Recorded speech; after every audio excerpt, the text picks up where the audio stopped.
जी नमस्कार साथियों। Good morning प्यारे दोस्तों। जय हिंद, वंदे मातरम, राधे राधे। आज की जो हमारी क्लास है उसमें टॉपिक चल रहा है प्यारे दोस्तों, भाषा और बोली। तो हम लिपि के बारे में चर्चा कर रहे हैं और ये टॉपिक हम इसलिए पढ़ रहे हैं क्योंकि हमें तत्सम, तद्भव, देशी, विदेशी और संकर शब्दों के बारे में जानकारी लेनी है। और तत्सम जो शब्द है वो संस्कृत के हैं, तद्भव तत्सम से उत्पन्न होने वाले हैं।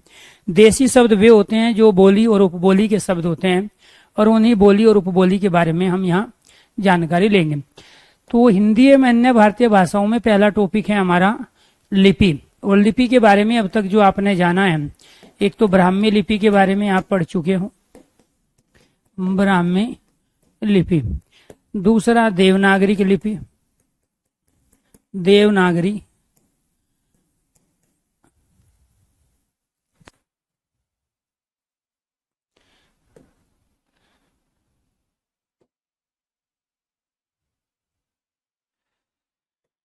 देवनागरी लिपि के बारे में। तीसरा अरमाइकी लिपि के बारे में, अरमाइकी लिपि।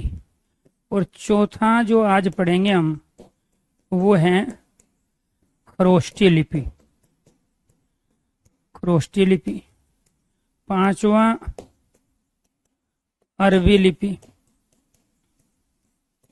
अरबी लिपि। छठा रोमन लिपि, रोमन लिपि। और सातवां गुरुमुखी लिपि, गुरुमुखी लिपि। इन लिपियों का प्रयोग भारत के अंतर्गत प्राचीन काल से लेकर अब तक किया जा रहा है। ब्राह्मी और देवनागरी की लिपि की खासियत ये है दोस्तों कि ये बाएं से दाईं ओर लिखी जाती है, बाएं से दाईं ओर, बाएं से दाईं ओर, बाएं से दाईं ओर लिखी जाती है, बाएं से दाईं ओर लिखी जाती है। अरमाइकी खरोष्टी और जो ये अरबी लिपि है, अरमाइकी खरोष्टी अरबी लिपि, ये आपको ये ध्यान रखना है, ये चलती है हमारी दाएं से, दाएं से, दाएं से बाईं ओर, दाएं से बाईं ओर, दाएं से बाईं ओर लिखी जाने वाली लिपि का नाम है आपका अरमाइकी खरोष्टी और अरबी लिपि। तो एक प्रश्न तो हमारा यही बनता है। इसके बाद इसमें आज जो हम चर्चा करेंगे वो करेंगे खरोष्टी लिपि का। तो ये फोर्थ जो है हमारी खरोष्टी लिपि है। और खरोष्टी लिपि के अंतर्गत आपको ये ध्यान रखना है, यहाँ पे खर कहते हैं गधे को और ओष्ठ कहते हैं होठ को। तो ये क्या कहलाता है? खर किसको कह रहे हैं? गधे को कह रहे हैं खर। और ओष्ठ किसको कह रहे हैं? होठ को कह रहे हैं। तो ये गधे के होठ वाली लिपि हो गई। तो इसको क्या बोलेंगे हम? गधे के होठ वाली लिपि, गधे के होठ वाली लिपि के नाम से जानी जाती है, कहलाती है। गधे के होठ वाली लिपि कहलाती है हमारी खरोष्टी लिपि। दूसरा आपको ये ध्यान रखना है कि अशोक के जो शिलालेख हैं, अशोक के, शिला कहते हैं पत्थर को, अशोक के शिलालेख, अशोक के शिलालेख खरोष्टी लिपि में, अशोक के शिलालेख खरोष्टी लिपि में लिखे जाते हैं, लिखे गए हैं। अशोक के शिलालेख खरोष्टी लिपि में लिखे गए हैं। खरोष्टी लिपि की जो खासियत है, दाईं से बाईं ओर, दाईं से बाईं ओर, दाईं से बाईं ओर लिखी जाती है, दाईं से बाईं ओर लिखी जाती है, तो इसको क्या कहते हैं हम? खरोष्ठी लिपि। दूसरी चीज आपको ये ध्यान रखना है कि अशोक के मानेसर का शिलालेख है, शाहबाज गढ़ी का शिलालेख है, वो सारे के सारे कहाँ? इस खरोष्ठी लिपि में मिलते हैं। इसको पढ़ने वाले लोगों की संख्या बहुत कम है, फिलहाल ना के बराबर है। प्राचीन समय में इस लिपि का प्रयोग किया गया। इसके बाद में पांचवी जो लिपि है हमारी, वो है अरबी लिपि। अरबी लिपि, तो ये अरबी लिपि क्या है? उर्दू भाषा की लिपि है। पहला पॉइंट है हमारा, तो उर्दू भाषा की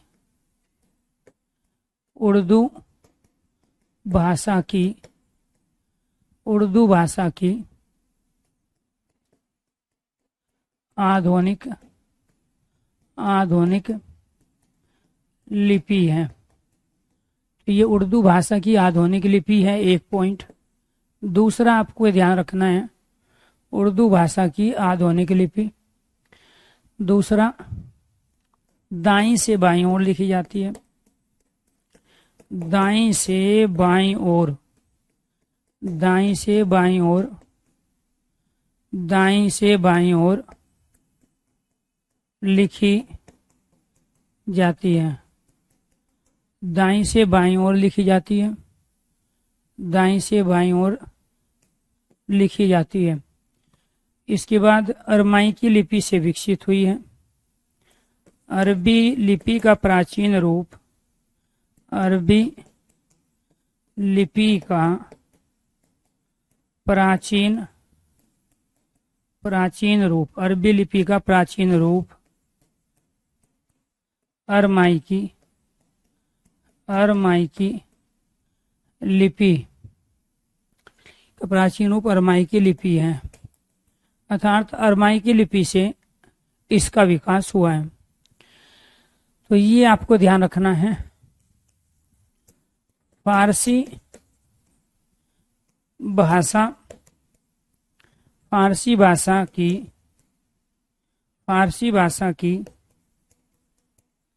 लिपि,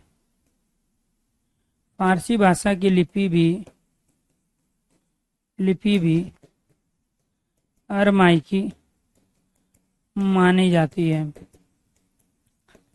अरमाई की मानी जाती है। तो ये कुछ स्टेटमेंट देगा, पूछेगा इनमें से दाईं से बाईं ओर लिखी जाने वाली लिपि कौन सी है, या पूछेगा उर्दू भाषा की लिपि कौन सी है, उर्दू की लिपि बताइए।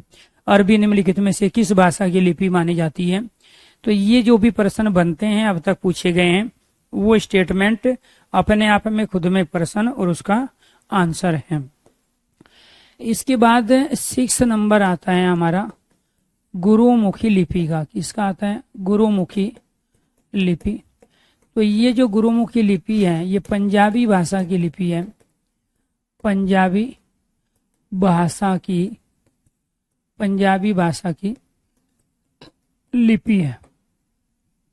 तो आपको ध्यान रखना है, हरडेवाणी जो कि दादू दयाल का ग्रंथ है, उसमें गुरुमुखी लिपि का अपने आप में विकसित रूप माना गया है। ठीक है। दूसरा है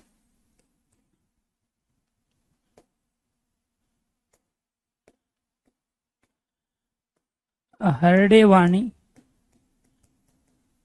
ग्रंथ, हरडेवाणी दादू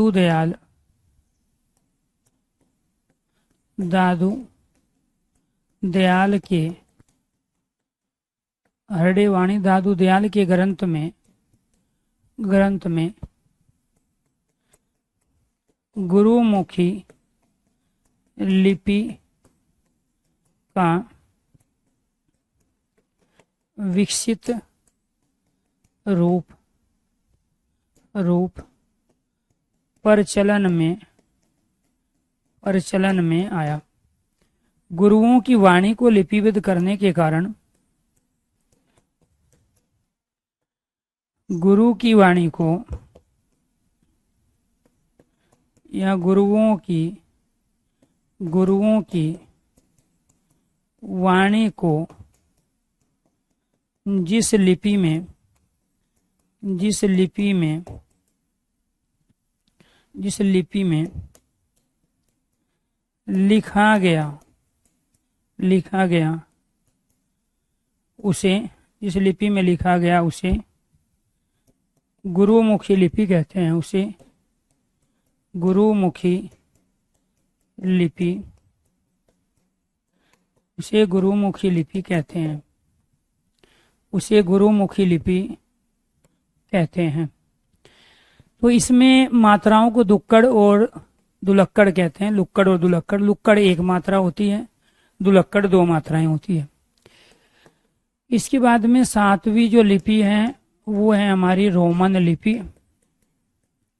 और रोमन लिपि यूरोप की कंट्री में प्रचलित प्राचीन लिपियों में आती है।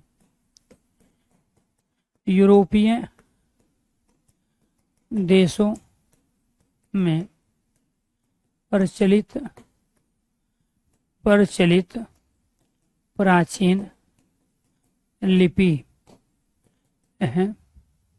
रोमन लिपि का आधुनिक जो रूप है, रोमन लिपि का आधुनिक रूप, रोमन लिपि का आधुनिक रूप ग्रीक व लैटिन है। ग्रीक व लैटिन लिपि को, आधुनिक रूप ग्रीक व लैटिन लिपि को माना जाता है। अंग्रेजी भाषा की, अंग्रेजी, फ्रेंच, जर्मनी, स्पेनिश, अंग्रेजी, फ्रेंच, जर्मनी, स्पेनिश भाषा की आधुनिक लिपि मानी जाती है। दाईं से बाईं ओर लिखा जाता है। दाईं से बाईं ओर, दाईं से बाईं ओर, दाईं से बाईं ओर लिखा जाता है। तो जो दाईं से बाईं ओर लिखी जाती है वो क्या कहलाती है? हमारी रोमन लिपि कहलाती है। क्लियर? तो ये आपको ध्यान रखना है दोस्तों, ये 4 स्टेटमेंट किसकी है? रोमन लिपि की है, यानी कि राइट टू लेफ्ट चलती है। एक पॉइंट, अंग्रेजी, फ्रेंच, जर्मनी, स्पेनिश जो भाषाएं हैं यूरोप की कंट्री की, उनकी लिपि प्राचीन लिपि है। आधुनिक रूप जो विकसित हुआ वो ग्रीक और लैटिन के रूप में विकसित हुआ। तो फिलहाल क्योंकि लिपि और भाषाएं समय के साथ साथ परिवर्तित होती हैं, बदलती रहती है, इसीलिए आपको ध्यान रखना है कुछ देशों में ग्रीक और कुछ में लैटिन। लैटिन अमेरिका में प्रयोग हो रही है, तो ग्रीक ब्रिटिश के अंदर, इंग्लैंड के अंदर प्रयुक्त होने वाली लिपि है। जैसे हमारे यहाँ सबसे पहले प्राचीन लिपि थी, फिलहाल देवनागरिक है। ऐसे यूरोप की कंट्री में पहले रोमन लिपि थी, फिलहाल ग्रीक और लैटिन लिपि का प्रयोग किया जा रहा है। तो ये थे आपके प्यारे दोस्तों लिपियों के बारे में जो प्रश्न पूछे जाते हैं। एक है आपकी ब्रेल लिपि जो कि अंधों से संबंधित है। ब्रेल लिपि जरूरी नहीं हिंदी के अंदर ही प्रश्न यहाँ से पूछा जाए, जीएस के अंदर भी बहुत बार यहाँ से प्रश्न आया है। तो ब्रेल लिपि, एक तो ये अंधों की लिपि कहलाते हैं, अंधों की लिपि, अंधों की लिपि कहलाती है। जो ब्लाइंड होते हैं वो इसी लिपि के माध्यम से ही चीजों को पहचान पाते हैं। ठीक है, तो छूकर, स्पर्श कर कर महसूस किया जाता है। तो अंधों की जो लिपि है वो ब्रेल लिपि है। लुइस ब्रेल ने इस लिपि का आविष्कार किया। लुइस ब्रेल को जनक माना जाता है, जनक माना जाता है। तो लुइस ब्रेल ब्रेल लिपि को लेके आए, उन्होंने अपने नाम पे ही इसका नाम ब्रेल लिपि रखा। तो इन 8 लिपियों के बारे में आपको बताया गया। अगर यहाँ तक चीजें आपको क्लियर है, समझ में आ गई है, तो एक बार सारे स्टूडेंट ओके कीजिए, यस कीजिए। दूसरा प्रश्न जो यहाँ से पूछा जाता है वो होता है भाषा परिवार से संबंधित प्रश्न। क्या होता है? भाषा परिवार से संबंधित प्रश्न पूछा जाता है। यहाँ पे आपको ध्यान रखना है, भारत के अंदर मुख्यतः 2 भाषा परिवारों की भाषाएं पाई जाती है। भारत के अंतर्गत मुख्यतः 2 भाषा परिवार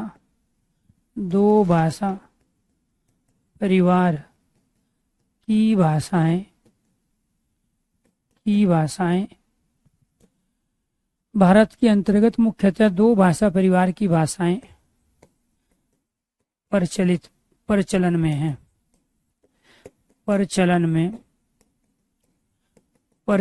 हैं। इनमें से एक भाषा परिवार होता है हमारा बहारोपीय भाषा परिवार, बहारोपीय भाषा परिवार। और दूसरी जो भाषा है वो है द्रविड़ भाषा परिवार। द्रविड़ भाषा परिवार के अंतर्गत आने वाली भाषा। बहारोपीय भाषा परिवार भारत व यूरोप की भाषा इसके अंतर्गत आती है। और द्रविड़ भाषा परिवार के अंदर दक्षिण भारत में प्रचलित भाषा इसके अंतर्गत आती है। इसके अंदर जो भाषा बहारोपीय परिवार के अंदर भाषाएं हैं उनमें एक भाषा है संस्कृत, बहारोपीय परिवार की भाषा है। दूसरी है प्यारे दोस्तों हिंदी, बहारोपीय परिवार की भाषा है। तीसरी है अंग्रेजी, बहारोपीय भाषा परिवार की ये भाषाएं हैं। तो क्या है? अंग्रेजी बहारोपीय भाषा परिवार की भाषाएं। ऐसे ही आपको ध्यान रखना है, इसके अंदर जो भाषाएं आती है वो एक होती है हमारी तमिल आती है। दूसरी होती है तेलुगु,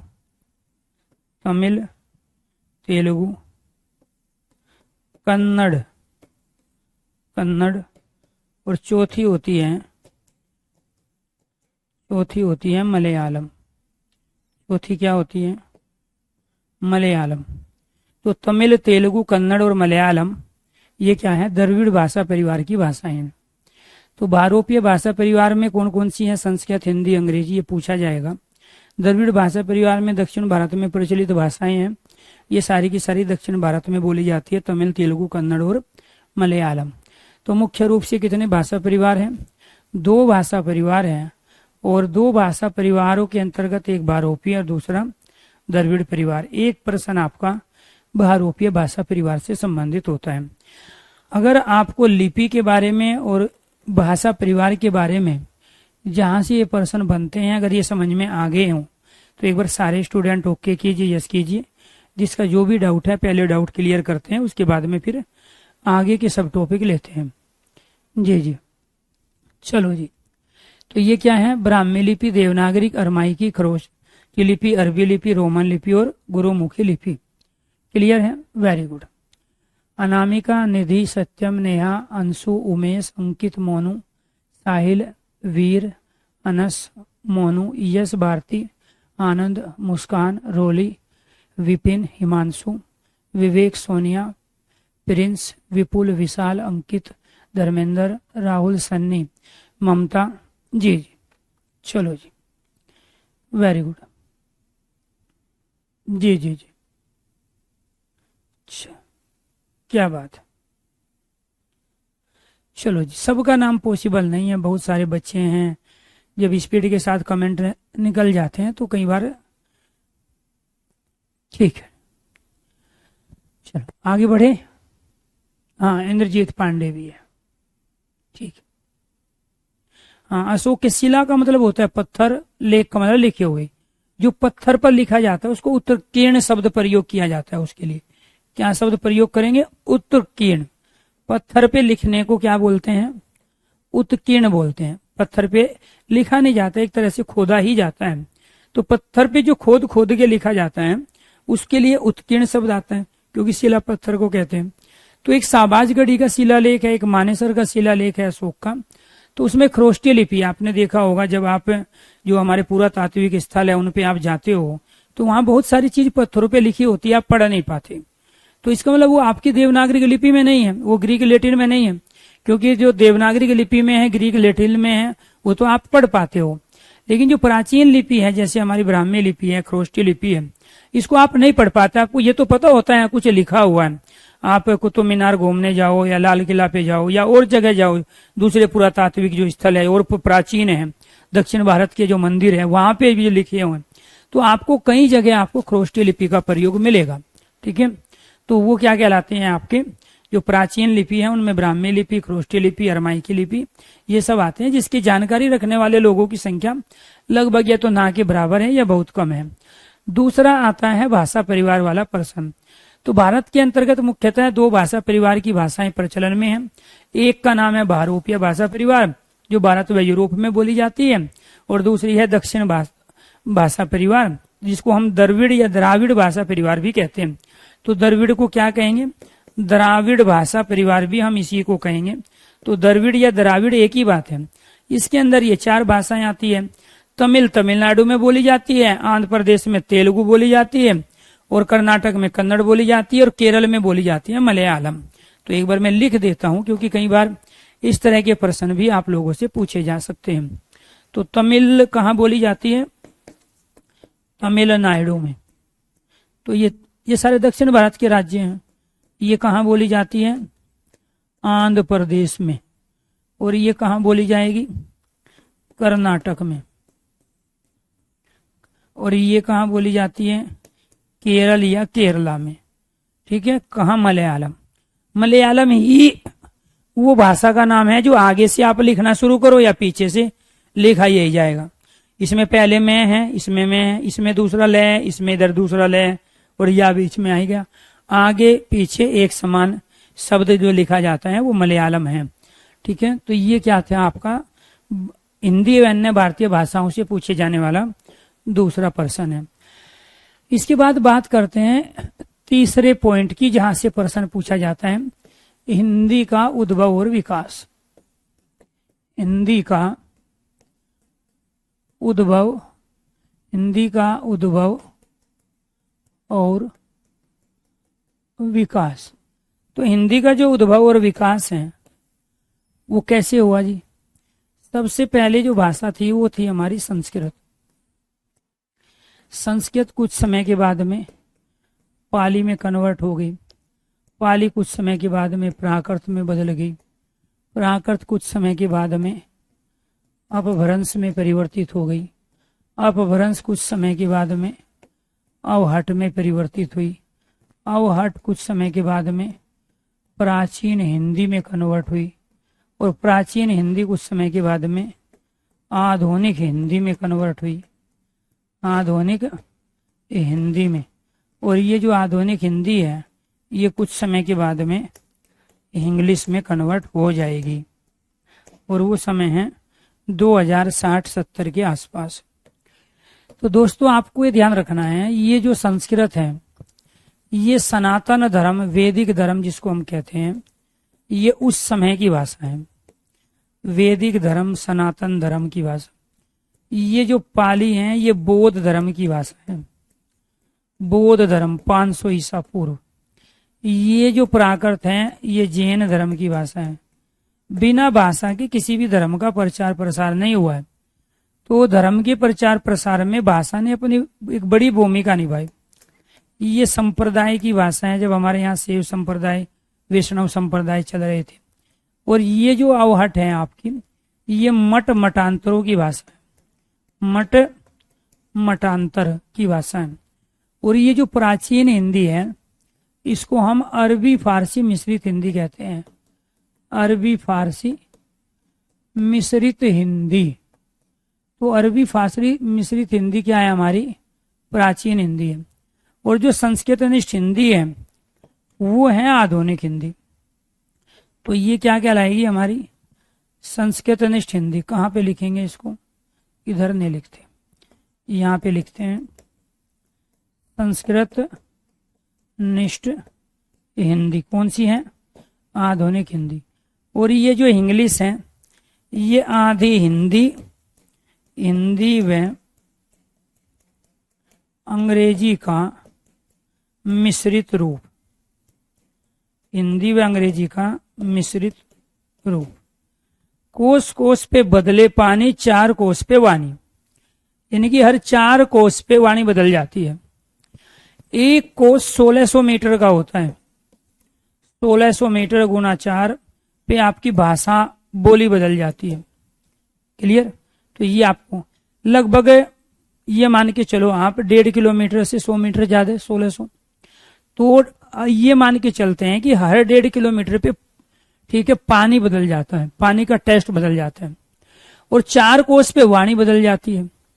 ठीक है, तो 1.5 आपका 3 हो गया, 3 6, तो 6 से 7 किलोमीटर पे, 6 से 7 किलोमीटर पर जो है आपकी बोली परिवर्तित हो रही है, बोली परिवर्तित हो जाती है, परिवर्तित हो जाती है।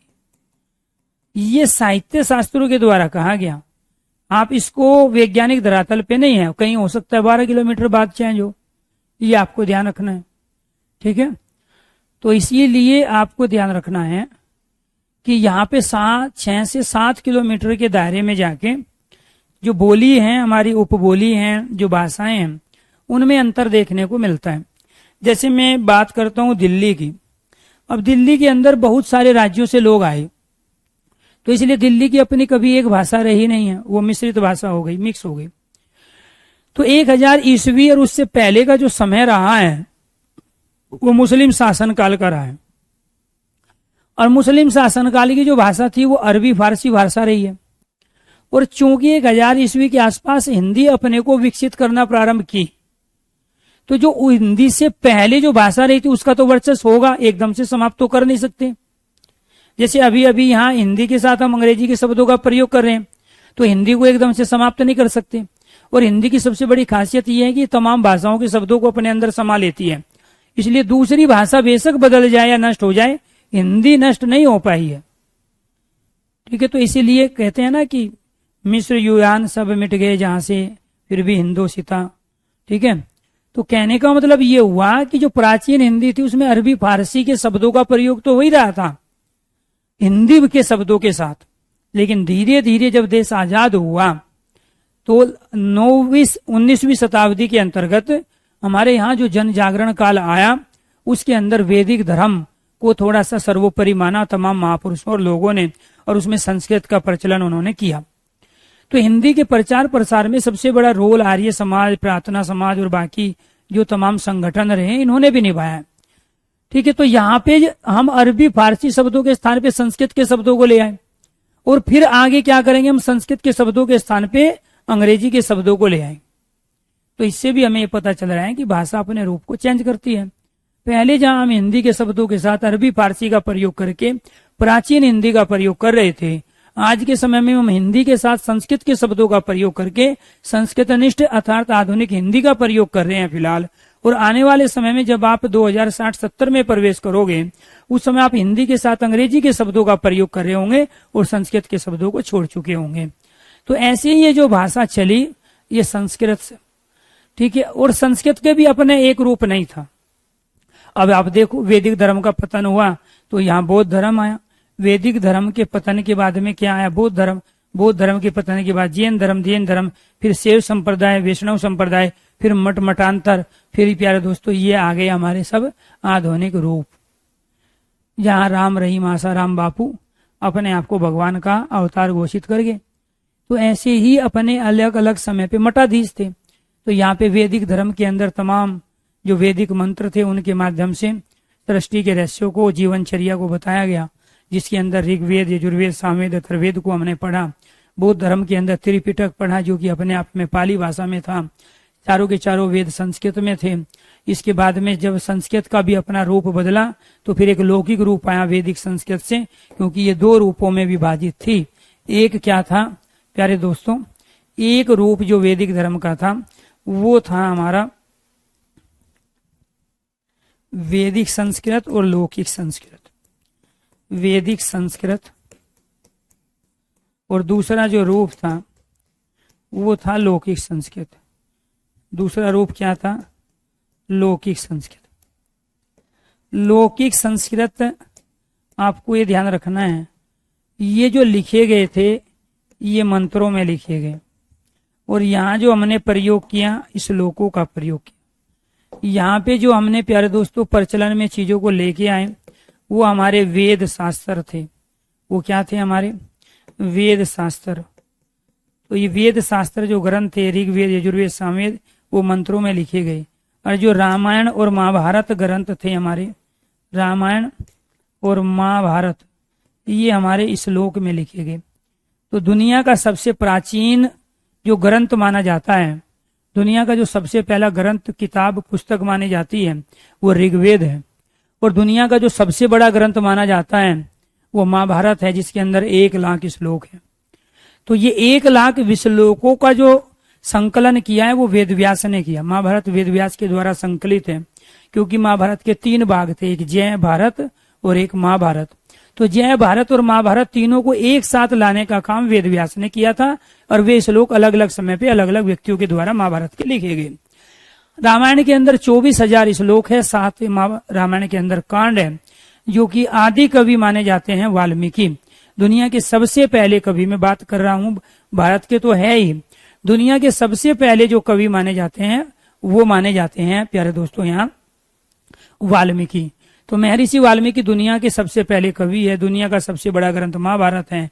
जब रामायण और महाभारत ने पूरे विश्व में डंका बजाया और इसका अनेक भाषाओं में अनुवाद होने लगा, जर्मनी में, स्पेन में, फ्रेंच में, अंग्रेजी में, और सब लोगों ने इसको सराहाया, तो फिर यूरोप की कंट्रियों ने इसका तोड़ ढूंढा, इलियड और ओडिसी रचना।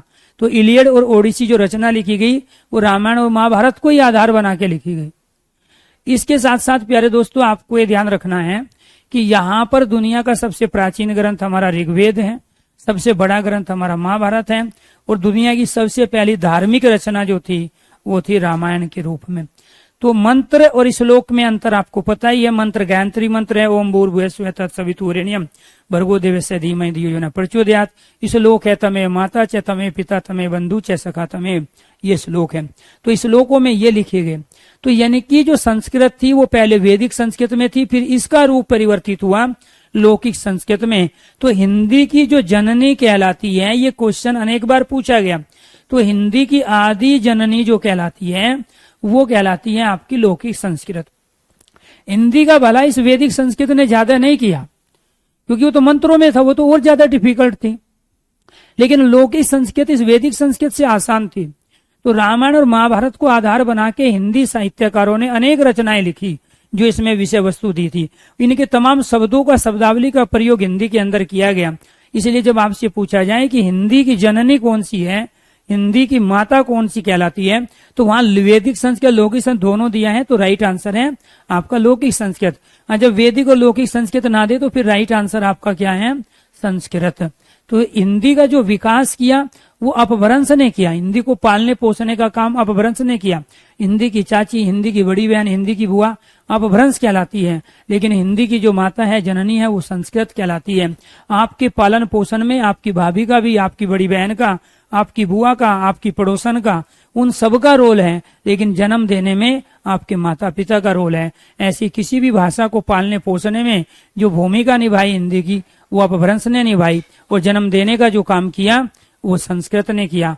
ये भी प्रश्न पूछा जाता है कि हिंदी की आदि जननी, राइट आंसर संस्कृत। हिंदी को कहाँ से विकसित हुआ, या हिंदी भाषा कहाँ से विकसित हुई? अपभ्रंश भाषा। ठीक है, हिंदी का विकास किस भाषा से हुआ? अपभ्रंश भाषा। फिर आपसे पूछा जाएगा बौद्ध धर्म की भाषा इसमें से कौन सी है? पाली है। जैन धर्म की कौन सी है? प्राकृत है।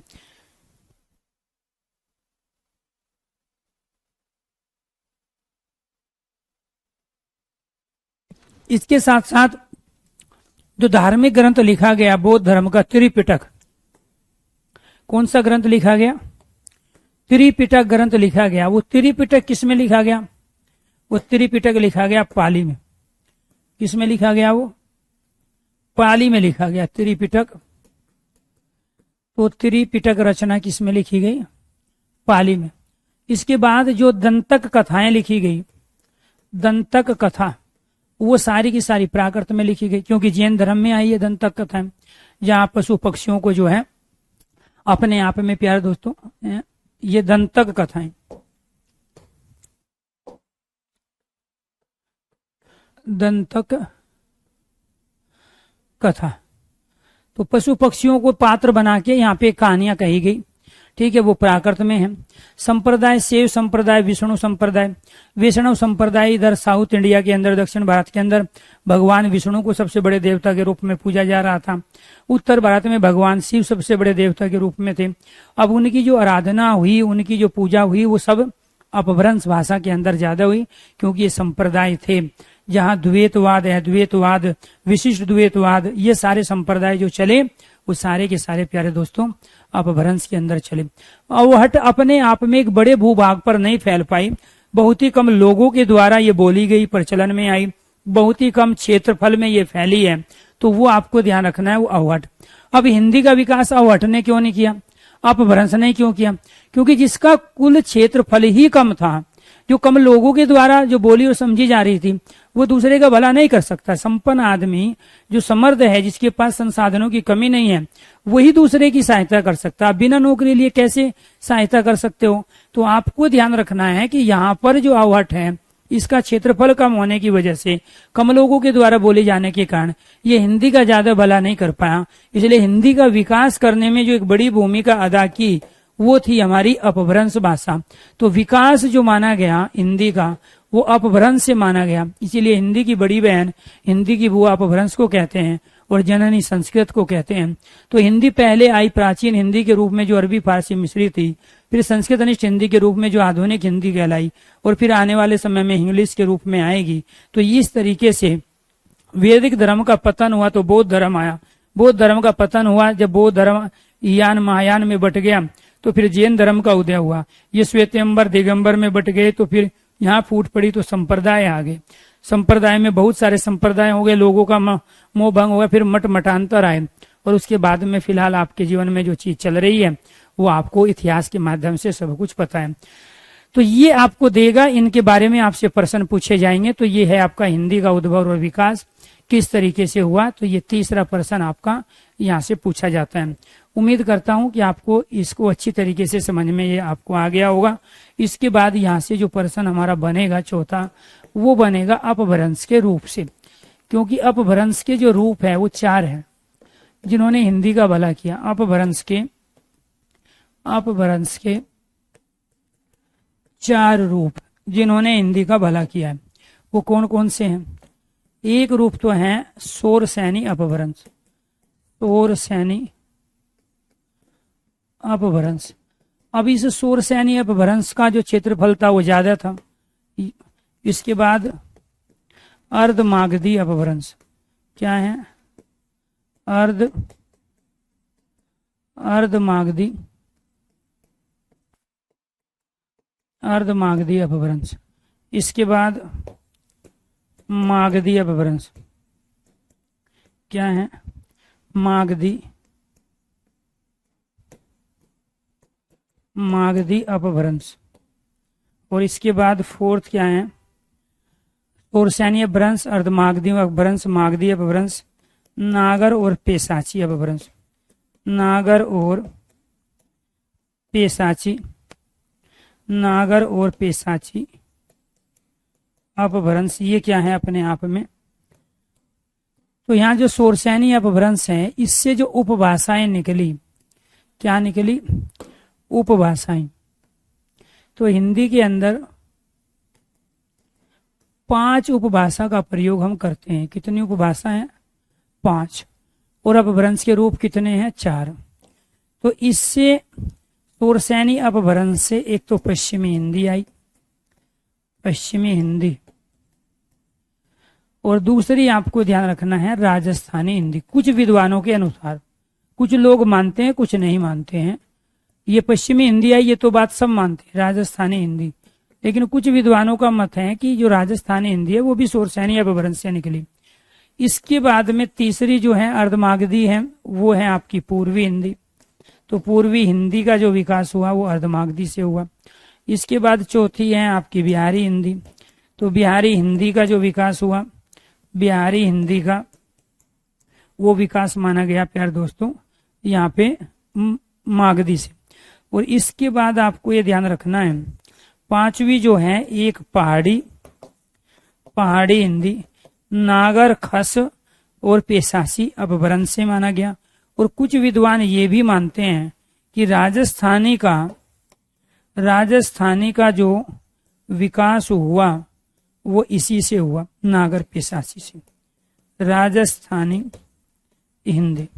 तो यहाँ विद्वानों के मतभेद हैं, ठीक है। कुछ कह रहे हैं कि शोरसैनी का रूप इसके अंदर मिलता है और कुछ कह रहे हैं इसमें राजस्थानी हिंदी जो है नागर और पेशाची से संबंधित है। इसके अलावा भी खस अपभ्रंश है और भी अनेक अपभ्रंश के रूप हैं, लेकिन हिंदी को समृद्ध करने में, हिंदी के पालने और पोषणे में, हिंदी को मजबूत करने में, विकास करने में जो बड़ी भूमिका निभाई वो अपभ्रंश के केवल इन 4 रूपों ने निभाई। तो यहाँ सबसे बड़े भूभाग, सबसे बड़े क्षेत्रफल पे ज्यादातर लोगों के द्वारा जो प्रयोग हो रहा था, भाई एक समय तो यहाँ की भाषा संस्कृत थी, लगभग 4000 साल पहले लोग कम्युनिकेशन संस्कृत में कर रहे थे, संस्कृत में लिख रहे थे, संस्कृत में बोल रहे थे। फिर यहाँ बौद्ध धर्म के समय पाली का प्रयोग हुआ, जैन धर्म के समय प्राकृत का प्रयोग हुआ, फिर अपभ्रंश का प्रयोग हुआ। तो अपभ्रंश जो है तो वो अलग अलग क्षेत्र में इन अलग अलग रूपों में फैली हुई थी। तो कहीं भारत के किसी कोने में शोरसैनी थी, तो कहीं अर्धमागधी थी, कहीं मागधी थी। मगध में बोले जाने के कारण इसका नाम मागधी पड़ा, और मगध के आसपास के क्षेत्र में अधमागधी कहलाई, और उससे एकदम उलट जो है शोरसैनी कहलाई। तो ये क्या थे आपके अपभ्रंश के वे 4 रूप जिन्होंने हिंदी को विकसित करने में आप जो है कहीं ना कहीं योगदान दिया। जैसे आपके पालने पोषणे में प्यारे दोस्तों, ये आपको ध्यान रखना है, आपकी बुआ का, आपकी बड़ी बहन का, आपकी भाभी का, और आपके जो पड़ोसी है जो आपसे बड़े थे, उन्होंने आपको खूब खिलाया पिलाया है, तो उनके द्वारा भी आपका पालन पोषण हुआ। तो ऐसे ये अपभ्रंश के वे रूप हैं जिन्होंने हिंदी का भला किया है। तो ये क्या है, उपभाषा है। यही उपभाषा के कारण ही हम इस भारत में अलग अलग तरह की हिंदी देख पा रहे हैं। अब हम चले जाते हैं उत्तराखंड, हिमाचल प्रदेश, तो वहां भी हिंदी प्रयोग हो रही है, लेकिन वहां जो हिंदी है वो उत्तर प्रदेश के अंदर, बिहार, छत्तीसगढ़, हरियाणा, राजस्थान के अंदर नहीं है। फिर हम आ जाते हैं हरियाणा के अंदर, हरियाणा में भी हिंदी है, लेकिन जो हरियाणा में हिंदी बोली जा रही है वो बिहार, झारखंड, छत्तीसगढ़, मध्य प्रदेश, राजस्थान में नहीं है। जो राजस्थान में बोली जा रही है उत्तर प्रदेश में नहीं है, जो उत्तर प्रदेश में बोली जा रही है छत्तीसगढ़ में नहीं है, जो छत्तीसगढ़ में बोली जा रही है मध्य प्रदेश, झारखंड, बिहार में नहीं है। तो ये हिंदी के अलग अलग रूप क्यों दिखाई दे रहे हैं हमें आज के टाइम पे, कि छत्तीसगढ़ में भी हिंदी है, मध्य प्रदेश में हिंदी, झारखंड में हिंदी, बिहार में हिंदी, हिमाचल प्रदेश, उत्तराखंड में हिंदी, उत्तर प्रदेश में हिंदी, राजस्थान, हरियाणा, दिल्ली में हिंदी, लेकिन सारी हिंदी अलग अलग है। ऐसा क्यों? ये 5 उपभाषाओं के कारण। क्योंकि जब उपभाषा ही अलग अलग थी तो इस वजह से हमारे देश के अंदर जो अलग अलग राज्य में, जिसको हम हिंदी भाषी प्रदेश कहते हैं, उनमें अलग अलग तरह की हिंदी आई। अब बिहार से लगते हुए जो भी स्टेट हैं, जो जिले हैं, और जो बिहार है उसके अंतर्गत बिहारी हिंदी का प्रयोग कर रहे हैं। तो ये आपको ध्यान रखना है कि यहाँ पर इन सब को मिलाने के बाद ही ये हिंदी बनी जिसको आज आप प्रयोग कर रहे हैं, क्योंकि उपभाषाओं का विकसित रूप भाषा कहलाता है। तो एक प्रश्न आपसे ये पूछा जाएगा, इनको दे के ये पूछ लेगा, इनको दे के ये पूछेगा पश्चिमी हिंदी का विकास कहाँ से हुआ, अपभ्रंश के किस रूप से, तो शोरसैनी अपभ्रंश। फिर कहेगा अर्धमागधी अपभ्रंश से की उपभाषा बताइए कौन सी है, आप कहोगे पूर्वी हिंदी। फिर बिहारी हिंदी से संबंधित अपभ्रंश भाषा का रूप, आप कहोगे मागधी हिंदी। इसको दे के ये पूछना, इसको दे के ये पूछना, या फिर इनका आरोही अवरोही क्रम पूछना, पहले संस्कृत, फिर पाली, फिर प्राकृत, अपभ्रंश, अवट, प्राचीन हिंदी, फिर आधुनिक हिंदी। ठीक है, तो फिर पूछेगा आपसे प्राचीन हिंदी का दूसरा नाम क्या है, तो आप कहोगे अरबी फारसी मिश्रित हिंदी। आधुनिक हिंदी का दूसरा नाम क्या है, तो आप कहोगे संस्कृतनिष्ठ हिंदी। ठीक है, तो हिंदी जब विकसित होगी आधुनिक हिंदी तो किस में बदल जाएगी, तो आप कहोगे इंग्लिश में बदल जाएगी। तो ये सारे के सारे क्या थे, हिंदी के उद्भव और विकास से संबंधित प्रश्न। और इसके बाद यहाँ से जो प्रश्न बनेगा वो बनेगा प्यारे दोस्तों आपका ये वाला। सबसे पहले प्यारे दोस्तों आपको ध्यान रखना है, सबसे पहले आती है उपबोली, जो कि गांव देहात में ही प्रयुक्त होती है। और उपबोली विकसित होके क्या बन जाती है, बोली, और बोली विकसित होके क्या बन जाती है? उपभाषा। क्या बन जाती है? उपभाषा। और उपभाषा विकसित होके क्या बन जाती है? विभाषा। और विभाषा विकसित होके क्या बन जाती है? भाषा बन जाती है। तो ये इस तरीके से आपको ध्यान रखना है। ये जो उपबोली होती है ये गांव देहात के लेवल पे होती है। गांव देहात में जो बोली जाती है, ठीक है, वो क्या है? आपकी उपबोली है। इसके बाद में बोली जो बोली जाती है तो वो है अपने आप में जिला के लेवल पे। जो राज्य के लेवल पे बोली जाती है वो अपने आप में क्या कहलाती है दोस्तों? ठीक है, उपभाषा। और जो अनेक राज्यों में बोली जाती है, 2 या 2 से अधिक राज्यों में, 2 राज्य या 2 से अधिक राज्यों में बोली जाती है, वो विभाषा कहलाती है। और भाषा जहां बोली जाती है वो कहलाते हैं देश।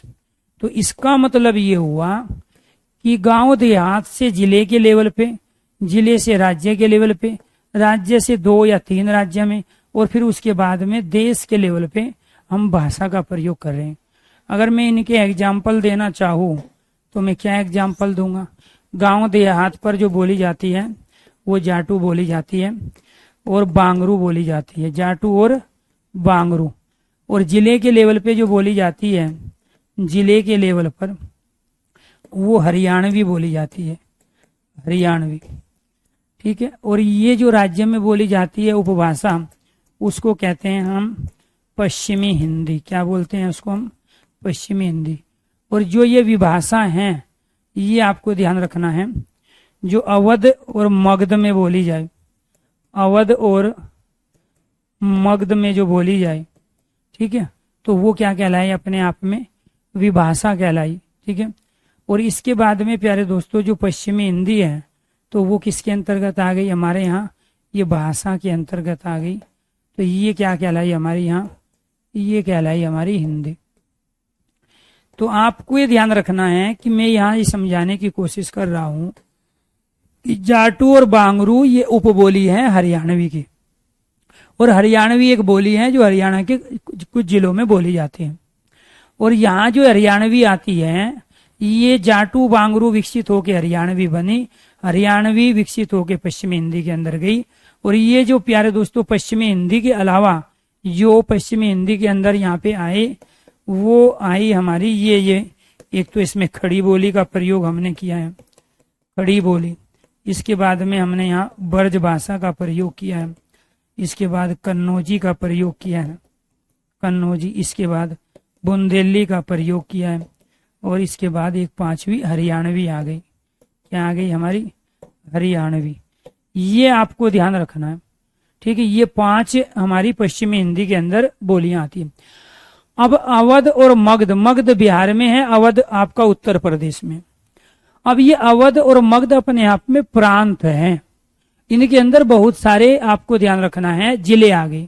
अब इधर भी बहुत सारे जिले हैं, मगध के अंदर भी बहुत सारे जिले हैं। और जब हम क्षेत्र की बात करते हैं तो 2 राज्य का जो क्षेत्र मिलता है उसके अंदर जो बोली जा रही है उसको हम विभाषा कहते हैं। तो विभाषा कभी एक होती ही नहीं है।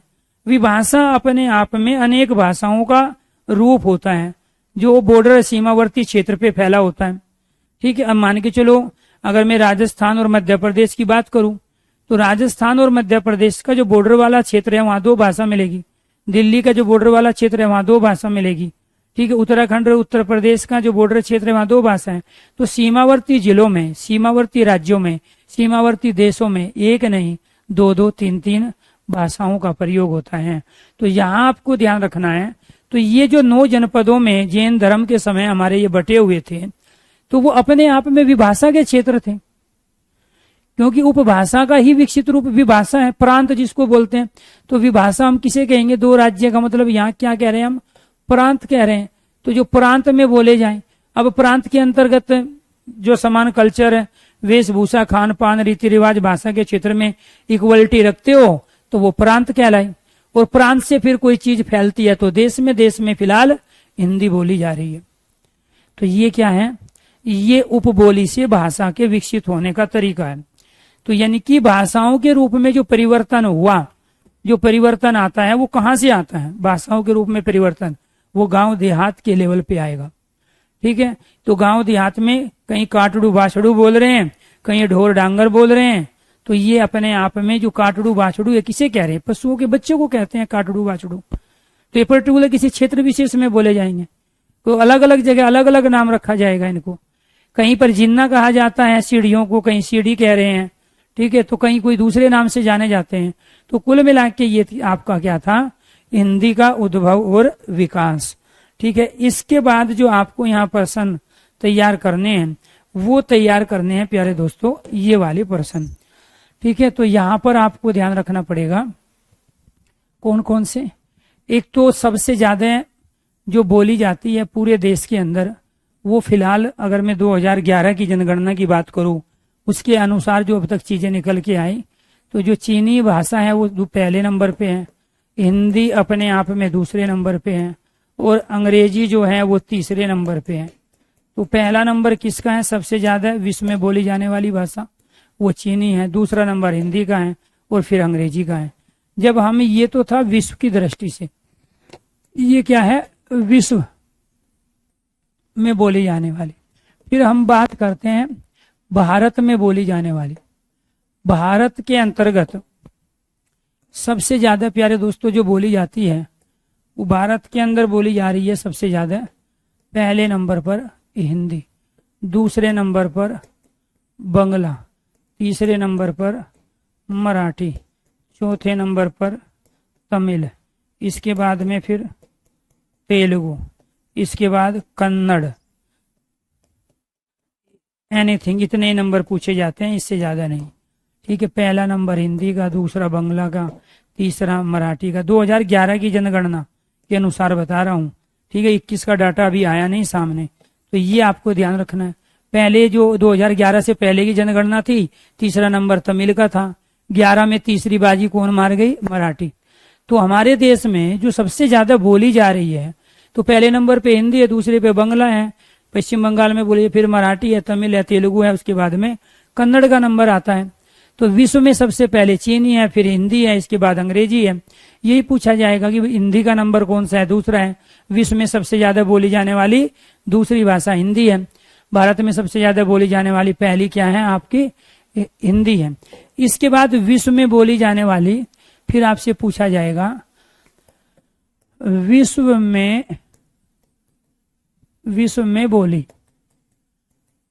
में बोली, ये आपका तीसरा प्रश्न है। तो विश्व में सबसे ज्यादा बोली जाने वाली जो बोली है उसमें पहला नंबर है आपका भोजपुरी का। किसका है? भोजपुरी। तो आपको ये ध्यान रखना है सबसे ज्यादा भोजपुरी बोली जाती है विश्व में, अगर जब हम बोली की बात करते हैं। ठीक है, इसके बाद में भोजपुरी के बाद जो नंबर आता है प्यारे दोस्तों वो अवधी का नंबर आता है दूसरे नंबर पे। तीसरा जो है खड़ी बोली को बोलने वाले लोग ज्यादा है, खड़ी बोली को। और चौथे नंबर पे जो है ब्रज भाषा को बोलने वाले लोग हैं। इसके बाद ये बोली है हिंदी की हमारी। ठीक है, तो पहला नंबर किसका है? भोजपुरी का। तो भोजपुरी को बोलने वाले लोग विदेशों में ज्यादा गए हैं। फिर अवधी का है, फिर खड़ी बोली का है, फिर क्या है? ब्रज भाषा का है। जब हम उत्तर प्रदेश में देखते हैं, इसके बाद क्या आता है? उत्तर प्रदेश का नंबर। तो उत्तर प्रदेश में बोली जाने वाली बोली, उत्तर प्रदेश में बोली, तो उत्तर प्रदेश में जो बोली होगी 1 2 3 4 5, तो उत्तर प्रदेश में सबसे ज्यादा बोली जाती है खड़ी बोली। क्या बोली जाएगी? खड़ी बोली बोली जाती है उत्तर प्रदेश में। दूसरे नंबर पे उत्तर प्रदेश में बोली जाती है ब्रज भाषा। दूसरा क्या है? ब्रज भाषा, सॉरी, दूसरा है भोजपुरी। तीसरा है अवधी, ये उत्तर प्रदेश में है। चौथा है ब्रज भाषा। चौथा क्या है? ब्रज भाषा। पांचवा क्या है? बुंदेली। पांचवा है कन्नौजी।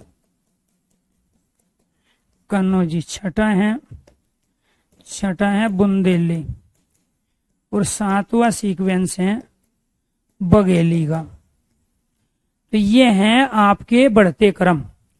अब आप ये कहोगे सर जी आप यहाँ तो कह रहे हो कि पहला नंबर विश्व में भोजपुरी का है, तो यहाँ उत्तर प्रदेश में खड़ी बोली का कैसे आ गया? अरे भोजपुरी बिहार में भी तो बोली जा रही है। जब उत्तर प्रदेश पूछ रहे हैं तो बिहार निकल गया, तो पहला नंबर खड़ी बोली ने ले लिया, दूसरा भोजपुरी, फिर अवधी, अवध में फिर ब्रजभाषा, नीचे से ऊपर कोई सही देख लो, चौथे नंबर पे ब्रजभाषा आएगी। तो इनका आरोही अवरोही क्रम पूछेगा वो, ठीक है, आरोही और अवरोही क्रम। सबसे कम उत्तर प्रदेश में कौन सी बोली बोली जाती है, तो आप कहोगे बघेली, फिर उससे बुंदेली, फिर कन्नौजी, ब्रजभाषा, अवधी, भोजपुरी, खड़ी बोली। इधर से इधर को जा रहे हैं तो अवरोही क्रम, घटता क्रम, इधर से इधर को आ रहे हैं तो आरोही क्रम, बढ़ता क्रम। क्लियर। तो ये किसी न किसी रूप में पूछे गए हैं भाषा बोली का, ये उद्भव और विकास से संबंधित प्रश्न है। तो विश्व में सबसे ज्यादा चीनी, हिंदी, अंग्रेजी, भारत में हिंदी, बांग्ला, मराठी, तमिल, तेलुगु, कन्नड़। विश्व में बोली पहले नंबर पे भोजपुरी है। तो आपको ध्यान रखना, 4 ऐसे देश हैं जहां हिंदी को बोलने वाले लोगों की संख्या ज्यादा है।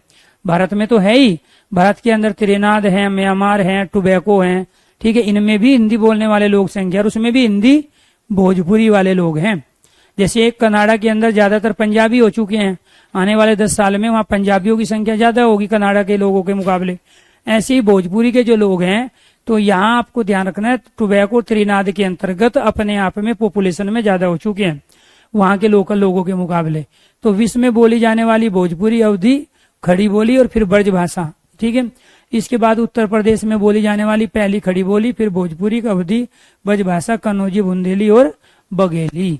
तो ये था आपका हिंदी का उद्भव और विकास। उम्मीद करता हूं कि आपको अच्छी तरीके से चीजें समझ में आ रही है और यहीं से आपके प्रश्न होंगे। बस आपको ध्यान क्या करना है कि जितनी भी चीजें यहाँ चल रही है, अगर उसको आप 100% कैच कर पा रहे हो तो फिर बाकी सारी चीजें आपके लिए रद्दी है। चाहे आप नोट्स लो, पीडीएफ लो, किताब लो, सब रद्दी है। लेकिन अगर ये चीज समझ में नहीं आ रही है, इस पे आपका फोकस नहीं है, आप इसको रजिस्टर भरने में, रजिस्टर उतारने में लगे हो, तो फिर आप तैयारी 2026 और 27 की कर रहे हो। क्योंकि 2023 की तैयारी अगर आपको करनी है, इन सब चीजों को ब्रेन के अंदर जो परमात्मा ने हिंदी का फोल्डर दिया है, उस फोल्डर में आपको ये चीजें लॉजिकली सीक्वेंस में आपको प्यारे दोस्तों सेव करनी पड़ेगी। क्योंकि मैंने तत्सम और तद्भव आपको क्यों नहीं पढ़ाया, टॉपिक तो मुझे वही कराना था जब मैं शब्द के भेद पढ़ा रहा था, लेकिन ये क्यों पढ़ा रहा था, ताकि आपको मैं ये बता पाऊं कि जो देसी शब्द है वो अपने आप में ये सारे बोलियों के शब्द है, ये सारे के सारे देसी शब्द है, बघेली के शब्द, बुंदेली के शब्द, कन्नौजी के, ब्रजभाषा के, अवधी के, भोजपुरी के, ये सारे शब्द देसी शब्द है। तत्सम जो शब्द हैं वो सारे के सारे संस्कृत के शब्द है, जो वैदिक भाषा और दूसरी लौकिक संस्कृत से जो लिए गए। तद्भव जो शब्द है वो सारे के सारे हिंदी के शब्द है, ठीक है, जो अपभ्रंश से विकसित होके आए वो सारे के सारे तद्भव है। तो अपभ्रंश वाले सारे सब तद्भव, हिंदी के सारे सब तद्भव, लौकिक और वैदिक संस्कृत के सारे सब तत्सम, और इनके बोली के उपबोली के सारे शब्द देसी शब्द हैं। और विदेशी शब्द कौन से हैं, जो विदेशी भाषाएं हैं, जो चीनी है, जो अंग्रेजी है, जो पुर्तगाली है, जो फ्रेंच है, ये सारे के सारे विदेशी शब्द हैं। संकर शब्द कौन से हैं, जो 2 अलग अलग भाषाओं से मिलके बने हैं। जैसे अंग्रेजी का शब्द क्या है, यहाँ हमने ले लिया डाक, डाकघर, तो वो उर्दू का और हिंदी का हो गया, ठीक है। हमने ले लिया यहाँ प्यारे दोस्तों यहाँ डाक टिकट, ठीक है, तो डाक उर्दू का और टिकट अंग्रेजी का हो गया। टिकट घर ले लिया तो टिकट अंग्रेजी का, घर हिंदी का हो गया। जांच करता, तो जांच उसमें अपने आप में हिंदी का है, करता संस्कृत का है। तो जो 2 अलग अलग भाषाओं के शब्द हैं वो संकर कहलाए। अगर ये कॉन्सेप्ट आपने ढंग से सीख लिया तो तत्सम तद्भव देशी विदेशी की जो कंडीशन आपको बताएंगे, सो ट्रिक, वो जल्दी समझ में आ जाएगी, आप यकीन भी कर लोगे। अदरवाइज आपके दिमाग में पहले से जो चीज सेट है कि हमने तो तत्सम तद्भव को ऐसे पढ़ा है, अग्नि का आग होता है, सूर्य का सूरज होता है, क्यों होता है इसके पीछे का बैकग्राउंड पता नहीं, तो रटी हुई चीज कभी भी पेपर में काम नहीं आती है। उससे बार बार पेपर दिए जा सकते हैं, लेकिन फाइनली पेपर के माध्यम से सिलेक्शन लेके सरकारी नौकरी नहीं ली जा सकती। सभी दोस्तों को नमस्कार, धन्यवाद। तो दोबारा से कल मिलेंगे, इससे आगे वाले टॉपिक को हम पूरा करेंगे।